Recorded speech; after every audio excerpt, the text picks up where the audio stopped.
Segundo o Wall Street Journal, alguns funcionários do governo Trump avaliaram em privado que os Estados Unidos já não poderiam cumprir totalmente seus planos de contingência para defender Taiwan. E não, isso não é por algo que a China fez. Na verdade, é por causa do que acabou de ser lançado no Golfo Pérsico. Em poucas semanas de guerra com o Irã, Estados Unidos e aliados usaram mais interceptores do que a produção global repõe em anos. Os sistemas que deveriam proteger cidades contra mísseis em Seul, em Riad, em Tel Aviv, em quase 2 dezenas de países, todos dependem da mesma cadeia de suprimentos americana. E essa cadeia de suprimentos já estava com dificuldades antes do Oriente Médio virar um caos. Durante a maior parte das últimas 3 décadas, a defesa antimísseis foi uma daquelas coisas que simplesmente funcionavam sem chamar atenção. O motivo pelo qual arranha-céus continuaram sendo construídos em lugares que estão ao alcance de pessoas que prefeririam que eles não existissem. O que acontece quando a munição acaba é uma pergunta que, até bem recentemente, ninguém precisava fazer de verdade. Hoje em dia, a situação é mais do que apenas séria.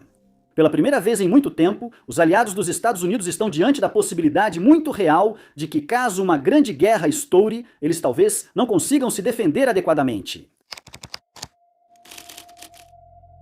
Com o início do cessar-fogo entre Estados Unidos, Israel e Irã em 8 de abril, Washington já havia disparado entre 1.000 e 1.430 de seus interceptores defensivos Patriot contra mísseis e drones iranianos que se dirigiam a países do Golfo e além, o que se estima ser aproximadamente metade de seu estoque antes da guerra. O Patriot é o sistema mais conhecido, mas faz parte de um ecossistema maior do qual Estados Unidos e aliados dependem para neutralizar ameaças em várias altitudes e velocidades. Nas demais categorias de interceptores, a situação era igual ou pior. Uma análise recente do Centro de Estudos Estratégicos e Internacionais estima que os Estados Unidos gastaram entre 190 e 290 mísseis Thord de um estoque pré-guerra de apenas 360. No limite superior da análise deles, isso significa que cerca de 80% já foram usados. Os interceptadores SM-3 tiveram um desempenho semelhante, com mais de 30% do estoque pré-guerra sendo utilizado, e os estoques de SM-6 foram reduzidos em mais 10 a 20% além disso. A situação piora ao analisar os estados do Golfo, que concentram a maioria dos ataques. Os Emirados Árabes Unidos, alvo de quase metade dos ataques iranianos, já tinham usado cerca de 75% de seus interceptadores. Arábia Saudita e Bahrein superavam 85%, enquanto a estimativa da Bloomberg apontou que o Catar chegou a ficar a 4 dias de esgotar o estoque. O Pentágono e a Casa Branca se uniram para insistir que tem mais do que o suficiente para resistir a qualquer coisa que o Irã possa lançar contra a região. E há motivos para acreditar que eles estão dizendo a verdade nesse caso. As preocupações iniciais sobre a falta de estoques nas monarquias do Golfo foram praticamente descartadas, pois os ataques aéreos reduziram em cerca de 90% os lançamentos iranianos até o fim do primeiro mês. Encerrar esta guerra, seja lá o que signifique agora, é bem diferente de estar preparado para a próxima. Esses estoques já não estavam cheios para começar, com os Estados Unidos já tendo transferido mais de 600 interceptores Patriot para a Ucrânia e outras nações aliadas desde 2022, uma redução que vinha chamando atenção discretamente em Washington. A guerra de 12 dias no último verão, chamada Operação Leão em Ascensão, transformou essa atenção em alarme de verdade. Para bloquear mísseis iranianos no conflito, os Estados Unidos lançaram cerca de 150 interceptores, Thord, 1/4 do estoque de Washington, e mais 80 interceptores Standard Missile. Quando Fúria Épica começou 8 meses depois, nenhum deles havia sido reposto. Neste ponto, está claro que os Estados Unidos e a maioria de seus aliados enfrentam dificuldades com os suprimentos atuais. A pergunta é, quão rápido podem produzir mais? É aí que tudo passa de preocupante para assustador. Essas coisas não são feitas em uma linha de produção em uma tarde. Cada uma é um míssil guiado de alta tecnologia, com componentes que levam mais de um ano para serem produzidos. Os Estados Unidos fabricam cerca de 50 interceptadores Patriot por mês no país. Para contextualizar, as forças dos Estados Unidos dispararam cerca de 400 só nos primeiros 16 dias da Fúria Épica, consumindo em menos de um mês o que leva 8 meses para produzir. Tord é ainda pior. De acordo com West Hombach, do CSIS, nenhum novo interceptador Tord foi entregue ao estoque dos Estados Unidos desde julho de 2023, um intervalo de produção de 30 meses que antecede totalmente a guerra. E mesmo agora, a produção está abaixo de 100 por ano. Nesse ritmo, substituir só os interceptadores da Fúria Épica leva 3 anos, se nenhum for usado nesse período. Parte disso se resume a prioridades orçamentárias e vontade política. Durante a maior parte do período da Guerra Fria, as defesas antimísseis eram construídas com base em um modelo de ameaça completamente diferente. Um pequeno número de mísseis balísticos de ponta em uma troca breve e decisiva, com interceptadores como último recurso. Alguns desses sistemas, como o Patriot, são da década de 1970, quando o objetivo era evitar um grande ataque soviético. O uso massivo de drones e mísseis, que hoje marca conflitos no Oriente Médio e na Ucrânia, não era previsto por ninguém. Mesmo com vontade política, isso só remove um obstáculo. Ainda é preciso achar empresas com instalações e sofisticação para construir esses sistemas, mas a base industrial foi enfraquecida por décadas. Atualmente, apenas 2 empresas americanas produzem sistemas de propelente para esses mísseis, enquanto antes eram 6. Elas compartilham fornecedores e dependem de uma única fonte para um dos principais produtos químicos do propelente. Mesmo assim, Washington tenta aumentar a produção desde antes da Fúria Épica. O Pentágono assinou vários acordos quadro no início deste ano, visando de 3 a 4 vezes a produção atual em todas as principais categorias de interceptores. Supervisionou o início das obras de uma fábrica de munições no Arkansas em janeiro e intermediou um acordo de 500 milhões de dólares americanos com a Honeywell para ampliar a produção de componentes. Mesmo assim, isso vai ser uma batalha enorme e difícil, uma que, realisticamente, aponta para prazos até o fim da década, não para os próximos meses.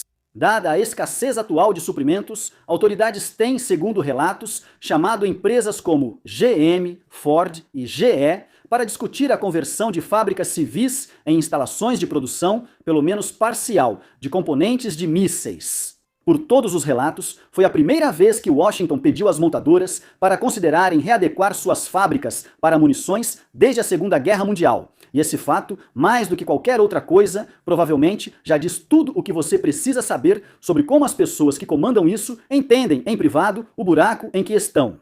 Antes de entrarmos nesse buraco, só uma palavra sobre nosso novo site para assinantes, a Front Stock Company, onde estão os conteúdos bônus aprofundados da França, de War Fronts e das frentes domésticas. Toda semana, publicamos 2 vídeos exclusivos e ao menos 2 artigos de especialistas, detalhando conflitos que moldam o mundo.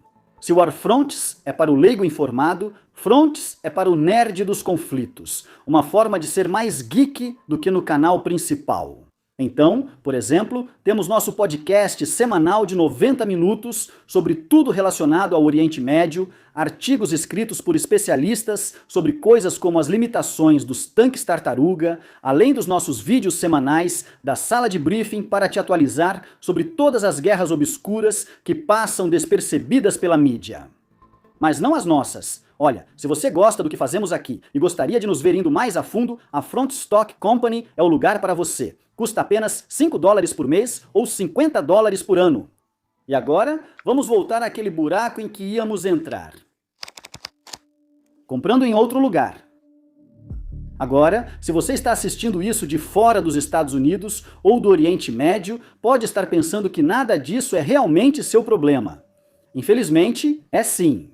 Quase 24 países usam interceptores dos Estados Unidos como principal defesa antimísseis atualmente.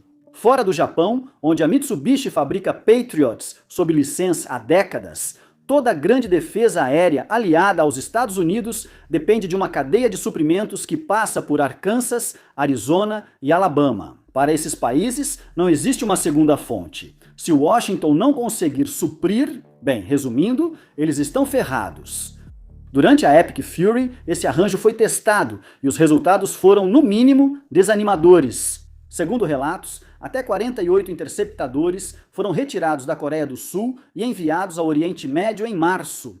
Apesar dos esforços de Seul para evitar essa medida, como afirmou o presidente Lee Jae-moon em reunião de gabinete em 10 de março, reconheceu: mesmo expressando oposição, não conseguimos impor totalmente nossa posição. Fim da citação. Isso leva países como a Coreia do Sul a questionarem se não podem contar com Washington para deixar seus interceptadores onde estão, de quem mais podem comprar. E, para ser justo, há algumas alternativas disponíveis, mas sem um histórico confiável para defender seu país. O Irã baseou quase toda a sua defesa aérea no sistema russo S-300, exportado por Moscou para cerca de 20 países nas últimas décadas, incluindo a Venezuela. Vamos deixar que você imagine como eles se saíram até agora. Mais recentemente, Teherã tentou criar seu próprio sistema, o Bar-373, que também não teve desempenho muito melhor, apesar de afirmar ter derrubado um caça F-15 dos Estados Unidos no início de abril. A Rússia possui uma versão atualizada e moderna, o S-400, que eles garantem ser definitiva. Embora tenha superado o S-300, isso se deve em grande parte ao fato de superar o que talvez seja o menor patamar possível, e mesmo assim não foi por muita coisa. Ele foi enviado à linha de frente contra a Ucrânia, onde Kiev destruiu baterias e conduziu drones e mísseis Storm Shadow pelas áreas cobertas pelo S-400, frequentemente sem dificuldades. A Índia é talvez a única exceção, pois também usou muitos equipamentos russos e afirmou que o sistema funcionou bem contra os militares paquistaneses no ano passado. O principal produto de exportação da China, o SED-9, possui reputação similar. No mesmo confronto entre Paquistão e Índia no ano passado, Pequim apoiava o outro lado. Isso não fez diferença, pois ataques indianos penetraram facilmente as defesas aéreas do Paquistão. Resumindo, o histórico de ambos não traz exatamente grandes recomendações. Isso considerando que os países realmente queiram comprar esses equipamentos, o que é cada vez mais incerto diante dos custos políticos de alinhar-se com Moscou ou Pequim. Turquia serve como estudo de caso aqui. Apesar de ser membro da OTAN, eles decidiram comprar sistemas russos S-400, o que levou a uma rápida sanção de Ankara e a expulsão do país do programa F-35 em 2019. Se os sistemas russos e chineses não funcionam, o que está disponível? A Dinamarca respondeu em abril, tornando-se o primeiro cliente estrangeiro de um sistema franco-italiano, pois as autoridades dinamarquesas apontaram que os prazos dos Estados Unidos eram longos demais. O sistema entra em serviço este ano e seu fabricante está mirando uma produção acima de 300 interceptores por ano até 2028, acima dos cerca de 80 a 100 em 2024. A família Iris-T da Alemanha, usada com sucesso pela Ucrânia, também amplia a produção. Uma nova instalação foi inaugurada em janeiro, mas quase 75% da produção vai para a Ucrânia, atrasando o reforço da Alemanha. Em poucos casos, há alternativas, mas ou não foram testadas ou têm produção de interceptores menor que os sistemas americanos. Talvez a maior pergunta, no entanto, seja esta: como foi que os Estados Unidos, de todos os países, acabaram em uma situação tão despreparada? Como as regras mudaram. Vale lembrar que isso não era visto como crise, mesmo com baixa produção de interceptadores, pois não se considerava necessária grande quantidade deles. Durante a Guerra do Golfo de 1991, por exemplo, Saddam Hussein lançou cerca de 88 mísseis Scud contra Israel e Arábia Saudita ao longo de 6 semanas, e isso foi considerado uma provocação extraordinária. Aqueles também eram os bons e velhos tempos. Tudo isso vinha do fato de como era caro pesquisar, projetar e depois produzir mísseis balísticos em grande escala que realmente pudessem atingir seus alvos. Até o final dos anos 1990, isso era algo que apenas um punhado de países conseguia fazer. Hoje, o cenário é completamente diferente. Um único drone Shahed iraniano agora custa algo entre 20 e 50 mil dólares por unidade. Apesar de haver muitas alternativas baratas aos interceptadores caros para derrubar drones, como mostram os ucranianos, nem todos os países investiram nisso. Chegamos à cena surreal de Bahrein e outros países usando interceptadores milionários para derrubar drones feitos por uma fração do custo. Ainda mais relevante, mais países agora produzem muitos mísseis balísticos razoáveis. O custo é o fator-chave. Fundamentalmente, é dramaticamente mais fácil disparar algo na direção geral do inimigo e torcer pelo melhor do que o contrário. Rastrear a ameaça que se aproxima, analisar o caminho preciso que ela está seguindo, calcular a trajetória necessária para interceptá-la e então realmente lançar o míssil de defesa. Tudo isso enquanto corrige o curso para variações durante o voo. Mas, não à toa, isso não foi exatamente a mudança dramática que nosso avanço rápido pode ter feito parecer.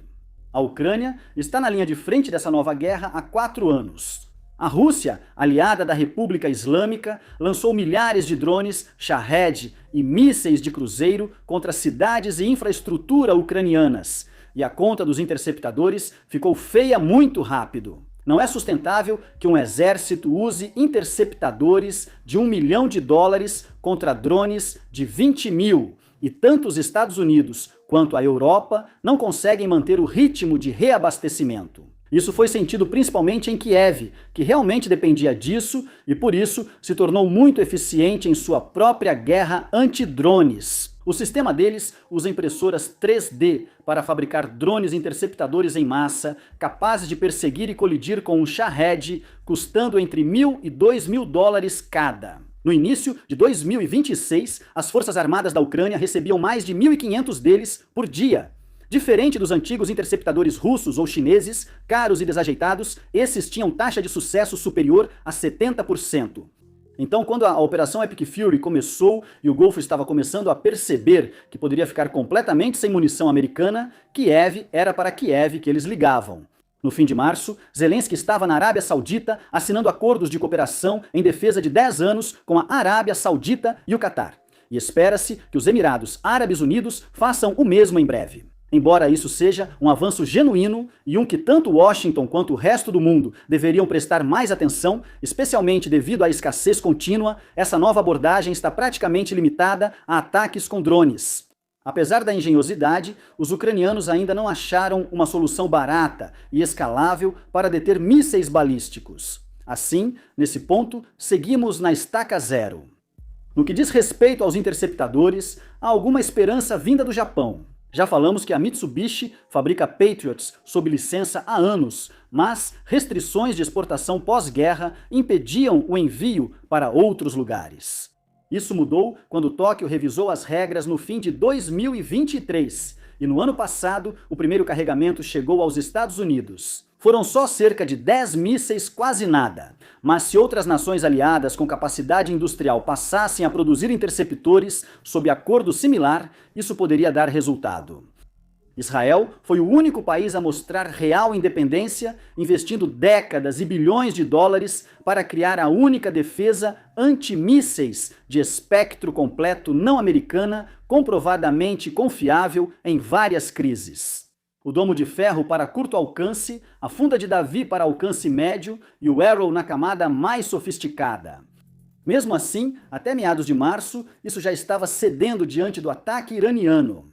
Algumas estimativas apontavam para cerca de 80%, com as FDI pressionando sistemas de nível inferior a desempenharem funções para as quais nunca foram projetados. Funcionou parcialmente. As taxas de penetração iranianas cresceram com a guerra e causaram danos em ataques como em Demona. Lançadores suficientes foram destruídos, encerrando a fase aguda dos ataques antes que a situação piorasse. Contar que sempre conseguirá destruir a infraestrutura de lançamento do adversário antes que ele supere suas defesas aéreas não é uma estratégia inteligente para planejar conflitos. Durante a maior parte das últimas 3 décadas, os países sob o guarda-chuva dos Estados Unidos desfrutaram do luxo de tratar a defesa antimísseis como algo garantido. Às vezes isso funciona. Se alguém ataca suas cidades, raramente um míssil passa. Essa tecnologia salvou muitas vidas e é uma bênção para grande parte do mundo. Mas se esses interceptores acabarem antes que as linhas de produção consigam acompanhar, a realidade do que realmente é uma guerra vai voltar a se impor de forma brutal. E neste momento, os números continuam sendo bastante assustadores. Obrigado por assistir.